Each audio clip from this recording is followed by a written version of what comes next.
First Lady calls on Nigerian youth to tap into creative resources, unveils Mofin Folua, winner of One Nigeria Unity Fabric competition.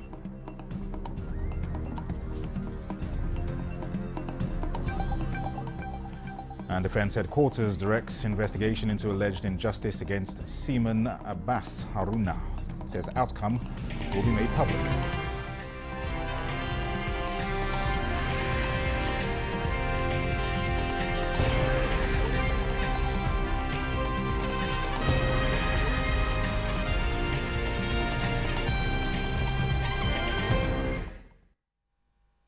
Hello and welcome to the news desk at 6 on Nta News24. We're live in Abuja. I am Dennis Adegunloye.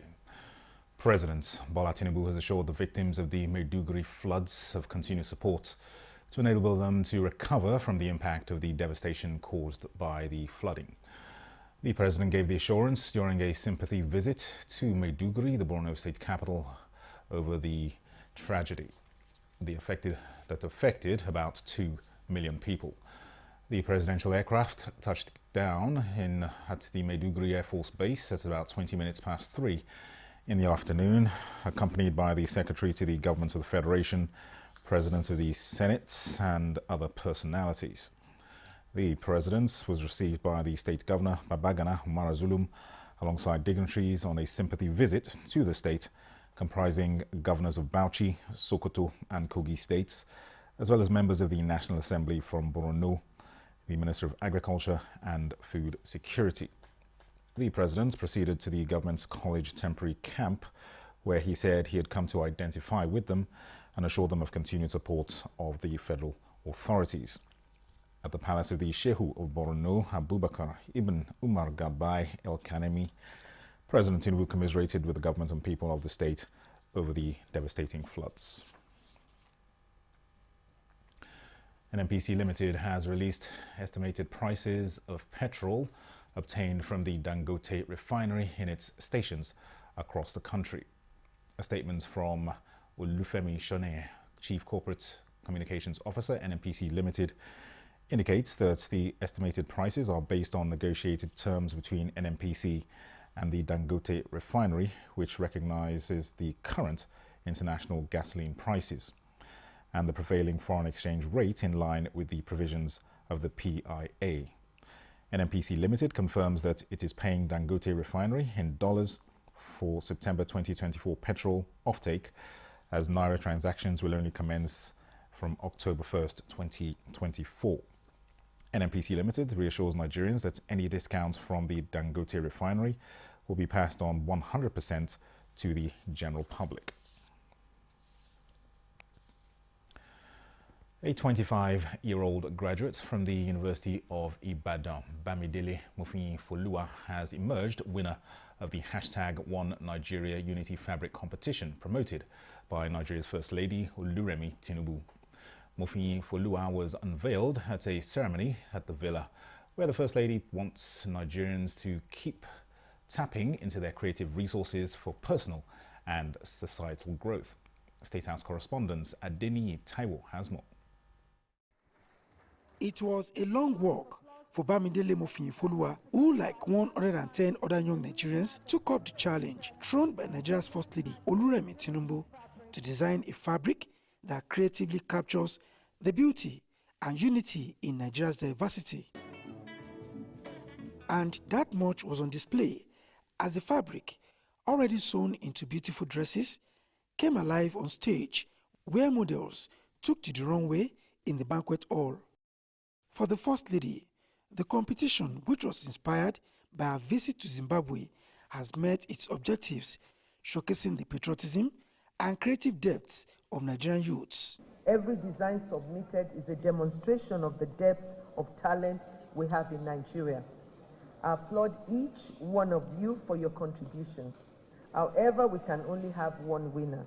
But I urge you not to relent in expressing your creativity, imagination, and nurturing your dreams and passion. The winning design was further worked upon by a renowned textile designer, Ms. Banke Kuku. And apart from the Renewed Hope Initiative team, we added the Nigerian coat of arms, to make it truly a national fabric. Already, about 200,000 pieces of 6 yards wrappers of the fabric have been produced. The idea, the First Lady says, is to bring more business into the local economy. As we showcase this design, our goal is to encourage local mass production of the Unity fabric by 2 of our local manufacturers, making it accessible to all Nigerians. By mass producing this fabric, we aim to stimulate local industries, create jobs, and boost our economy. We envision this fabric will be used in national celebration events and daily lives, symbolizing unity, love, and pride in our nation. This project aligns with our broader objectives of fostering creativity, supporting local enterprises, and celebrating our national identity in line with the renewed hope agenda of His Excellency President Bola Ahmed Tinubu, GCFR. The fabric will be officially worn for our Independence Day celebration on the 1st of October 2024 across the nation. I pray that this fabric will bring joy, peace, love, prosperity, and unity to our nation as we move forward. We have made provision for 5,000 pieces to various states, including the Federal Capital Territory. However, Lagos, Kano, and Abuja will get 10,000 each, considering their population and strategic importance. With a cash prize of 25 million naira promised and delivered, the winner, Mofin Ifoluwa, is left with a sense of fulfillment for successfully nurturing a passion in creative design. Making a fabric, I made it with love. I thought about what the country is going through right now. I feel if we all come together to stand firm as one nation, one unity, I feel Nigeria will be great. That's what made me to draw out the fabric. From the banquet hall of the presidential villa, Adeni Itaiwo, Nta News. Well, Nigeria's creative sector is a powerful engine for economic growth that is yet to be tapped into optimally. Creators of performing arts and cultural heritage in the country are calling for a marriage with the private sector to take the industry to the next level. Nta News24 says these creatives are ready to walk the talk. Nigerian arts, culture and creative industry is one of the new frontiers of generating massive economic gains in the nation's diversification drive, yet it remains uncharted. Ancient spectrum of impressive arts and cultural heritage turning into creative industries are of immense economic benefit to the government at the federal, state and communities, creating jobs and attracting investment. We are not going to expect government to do everything. It doesn't quite work that way.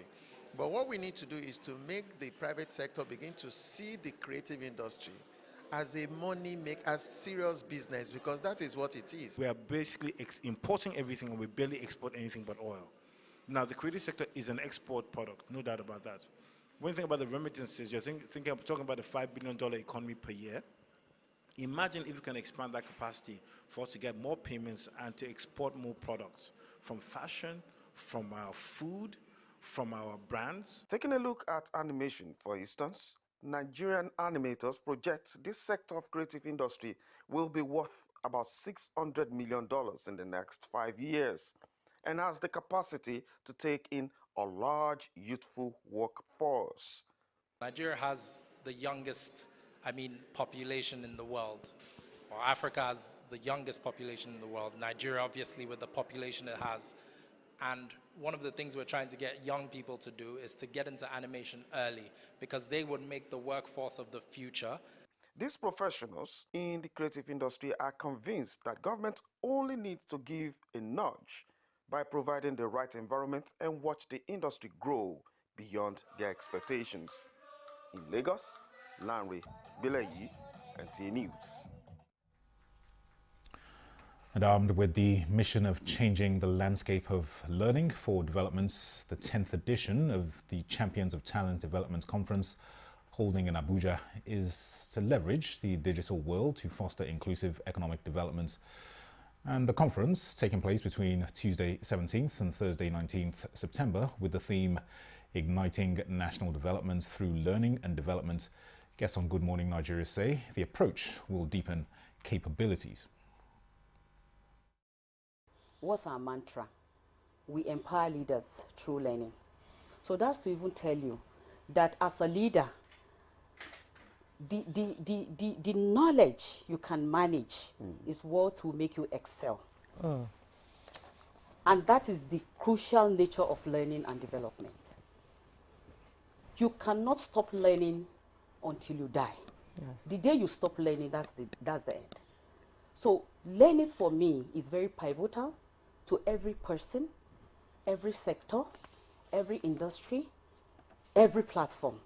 So the biggest challenge that we see, especially around organizations in learning and development, is that it is considered to be a disposable skill. And that's where we lack an understanding that even as a nation, we cannot grow beyond the capacity and capabilities of our people. How much do we know beyond certificates? So you will agree with me that Nigerians, we have a craze for certificates. But there's a difference between getting a certificate and having skills and being skillful and mastering your craft such that your craft become a value add. The Champions of Talent Development Conference is focusing on personal, professional and organizational development across sectors, building a culture of lifelong learning. In other news, the goal of the National Identity Management Commission, NIMC, is the total enrollment of Nigerians and legal residents within the shortest possible time. This, guests on Good Morning Nigeria acknowledge, is critical for legal identity and tracking of persons digitally across sectors and for enshrining security. Lydia Sampson reports. National Identity Number NIN, Gaston Good Morning Nigeria reiterates, is the key for unlocking opportunities and inclusion to programs and policies. They are categorical that already in Nigeria today, the NIN is required for virtually every procedure, urging Nigerians yet to enroll to do so. The national identification number is a legal identity. So it is compulsory for all Nigerians and legal residents to have it. And when you look at the theme of the event, the digital public infrastructure, the NIN is a digital identifier. It is not an analog identifier. Why did we call it digital? Because it can be verified real-time online. License some front-end partners to go to the local areas and do enrollments for us, because we can't be everywhere, even though we are in all the local governments and state office. So these front-end partners are actually in the locality enrolling people, and they are the ones that actually bring in a lot of enrollment. The kind of vision that and the kind of zeal and enthusiasm that have been displayed by NIMC in the last 5 years, if it had been there since the early 2000s, when it was started, we will have captured everybody. They suggested the need for the harmonization of database across organizations for seamless identification. Determined to enroll in more Nigerians, National Identity Management Commission, NIMC, says with more infrastructure, the process is seamless with more enrollment centers within and outside Nigeria. In Abuja, Lydia Sampson, Nta News. Meanwhile, the federal government is strengthening digital public infrastructure as a way of boosting economic opportunities and delivering social services to Nigerians. This was part of the President's message delivered at this year's National Identity Day by the Secretary to the Government of the Federation, George Akume. Victor Azu reports. A convergence of key players in Nigeria's technology sector. They have chosen the National Identity Day over public holiday to rub minds on digital public infrastructure and their importance to accessing social services. Those who should know believe that progress begins with an effective national identity management system. The role of DPI has become indispensable to Nigeria's economic development, as it offers a framework that connects citizens to essential services such as social welfare, healthcare, education, and financial inclusion. At the forefront of this transformation is NIMC was responsible for the national identification number. Digital identity can be the key that unlocks financial services for millions of our unbanked countrymen, most especially those in the north. You cannot find solution to insecurity without the issue of identity management. If you do not get the identity of the people right, you can't protect who you don't know. You can't provide for who you don't know. This much is acknowledged by the federal government. Secretary to the Government of the Federation, George Akume, says digital public infrastructure is an area of priority, particularly as a way of strengthening government's social intervention programs. Let us reaffirm our commitment to building a robust digital public infrastructure that enables access to services for all Nigerians. Together we can create a future where every citizen has the means to thrive and contribute to a nation's development. While at it, these experts want an eye on data security to make the most of the opportunities. In Abuja, Victor Azu, NTA News. This is the News Desk at 6 on NTA News 24. Time for a break. More reports in a moment.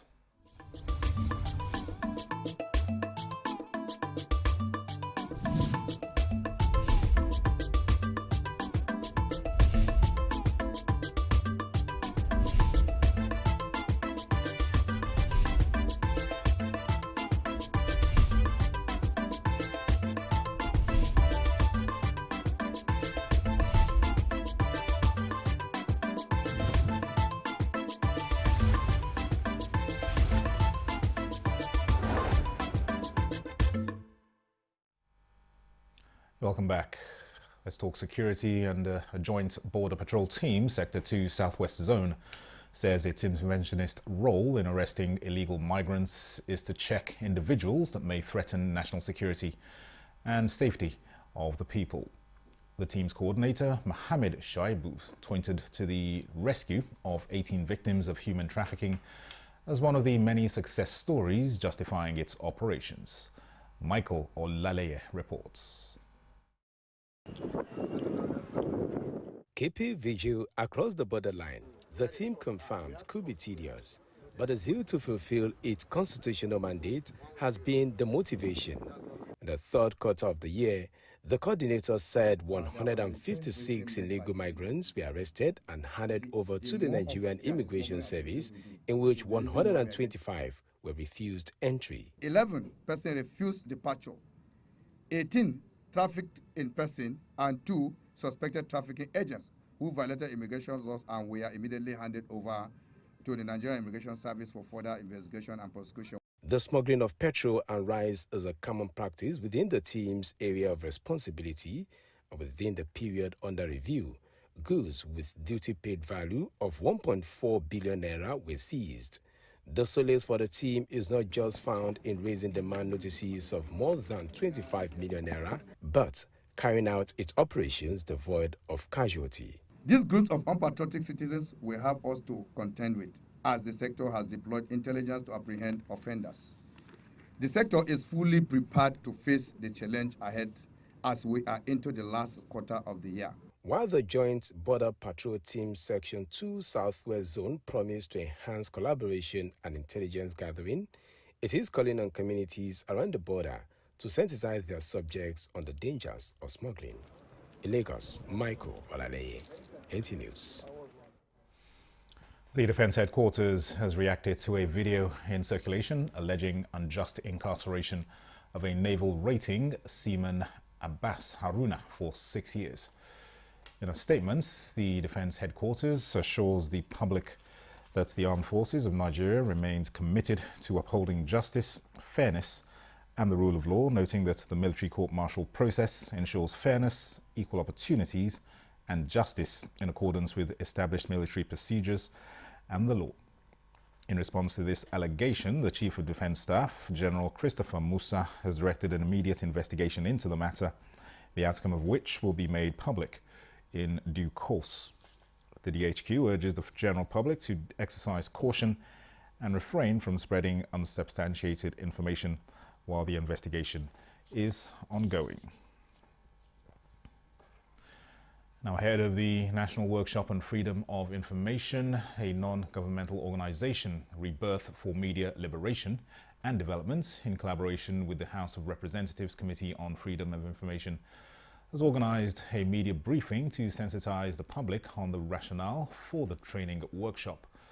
Among other issues to be discussed at the upcoming conference include the need for participants to understand citizens' rights to access information, legal rights and protection as public officers under the FOI Act. Addressing this challenge, a unified solution integrates the utilization of workshops, seminars and conference platforms, and refine pedagogical approaches to incorporated within the Freedom of Information Act to this National Rebirth Project and positive contribution to the actualizations of the renewed hope agenda of the nation. It is expected that the Speaker House of Representatives, Tajuddin Abbas, will attend the workshop. The Fitianul Islam of Nigeria has felicitated with all Muslims home and abroad on the celebration of the birth of Prophet Muhammad.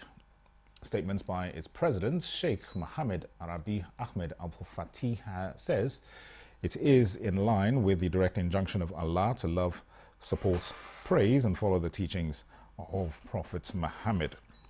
He says this year's observance of Eid al-Mawlud is coming on the heels of the catastrophic flood disaster that engulfed Maiduguri, taking along with it lives, property and causing damage, and calls on all Nigerians, corporate bodies, embassies, multinational corporations to come up with to aid the flood victims in Maiduguri and other parts of Nigeria. And Muslims worldwide have been admonished to use the occasion of the celebration of the birth of Prophet Muhammad to promote peace and foster a sense of responsibility in order to have a desired society. This was during this year's Maulud Nabi celebration organized by Kwara State Muslim Council. Shala Wahid was at the ceremony and now reports.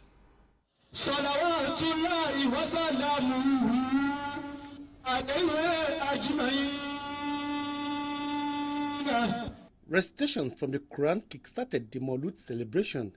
In his lecture, Sheikh Mumin Ayara reminded everyone that no matter how long they live, death is the end of all living souls, stressing that the acquisition of material things is worthless. He encouraged everyone to always emulate the character of the Prophet. Chairman of the occasion told the gathering that there were many examples in the Quran and the Hadith of the Holy Prophet that could make the world prosperous and sustainable. Essence of this celebration is total reflections, sober reflections on the way the Prophet led his followers, on the way the Prophet conducted himself, on the way the followers adhere to the rules and regulations of the community that the Prophet presided over.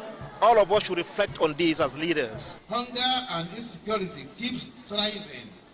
We call the federal and state government to launch a very aggressive and drastic approach so as to arrest this situation. This is very, very urgent and requires urgent attention. Kwara State Governor Abdurrahman Abdurazak represented promised to continue to do the needful towards having a peaceful and developed society. The occasion featured a march past by various Quranic schools, donations from philanthropists for the less privileged. The occasion of the celebration of the birth of Prophet Muhammad is observed by Muslims on the 12th day of the Islamic calendar of Rabiul Awal.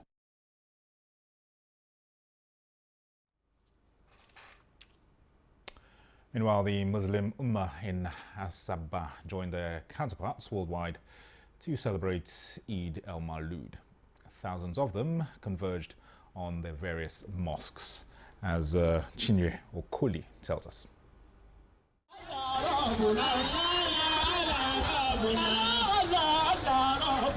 Eid al-Mawlud is an observation of the birth of Prophet Muhammad. It is commemorated in Rabiul Awal, the third month in the Islamic calendar. In Asaba, the state capital, Muslim devotees held a Maulud procession featuring thousands of Islamic scholars and worshippers, old and young, from different parts of the state. They were dressed in their traditional regalia and marched through the major roads in Asaba, singing various worship songs and danced in honor of the Prophet Muhammad. Some leaders of the groups who spoke called on worshippers to continue in the virtues of Prophet Muhammad. He is a mercy to mankind. There is no one that follows him except that he or she will know the peace that Almighty God wants for us here on earth. So it's a happy celebration to mark the day he was born. We should love each other and we should do our best to make the country better for ourselves. Others tasked them to draw inspiration from the Prophet's teachings of selfless service, peaceful coexistence, and exemplary leadership.